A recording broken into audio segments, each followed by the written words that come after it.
on TikTok will be upheld tomorrow. As NBC 10 consumer advocate Emily Voles explains, tonight, local small business owners are holding their breath on this one, Emily. Yeah, Tammy, whether you're for or against the ban, there's no disputing the fact that TikTok has helped many small businesses grow. For a local wedding and event company, tomorrow's anticipated ruling could cost them 23,000 followers. Fairy tale weddings are serious business. After creating thousands of perfectly penned invitations and custom crafted signs, no one knows that better than Emily and Derek Murray, the husband and wife team behind Something Borrowed. Everything is custom created for them based on what their priorities are. I always start with asking my couples, what are they envisioning for their wedding day? Murray launched the event decor business in 2021, shortly after COVID pressed pause on her corporate event planning job. I was already crafting some home decor pieces for my front door and family and friends before I had some people ask about making some items for their wedding, and before I knew it, it picked up.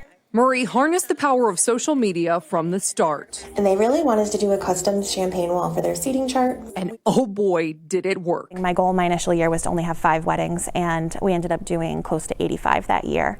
But weddings, by nature, usually only create one-time customers, meaning new followers are necessary for the Murrays to stay successful. And the impending ban on TikTok in the U.S. threatens to hurt their bottom line. TikTok has been so instrumental to finding my clients.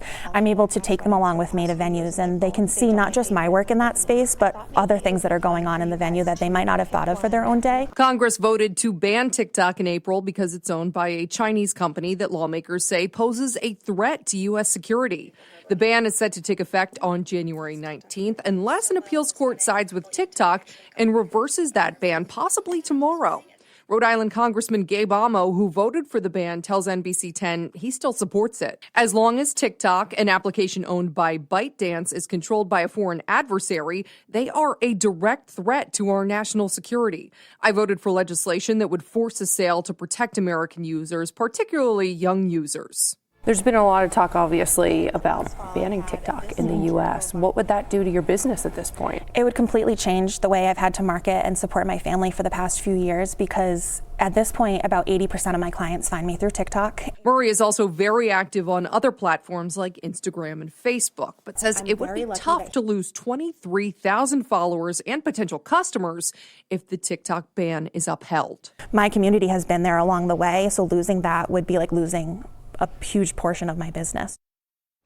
So even if the U.S. Court of Appeals decides to uphold the ban tomorrow, the case would likely go to the Supreme Court before the law takes effect on January 19th. And even then, Donald Trump has indicated he would try to stop the ban when he takes office a day later, though right now it's unclear how he would do so. In the studio, I'm Emily Voles.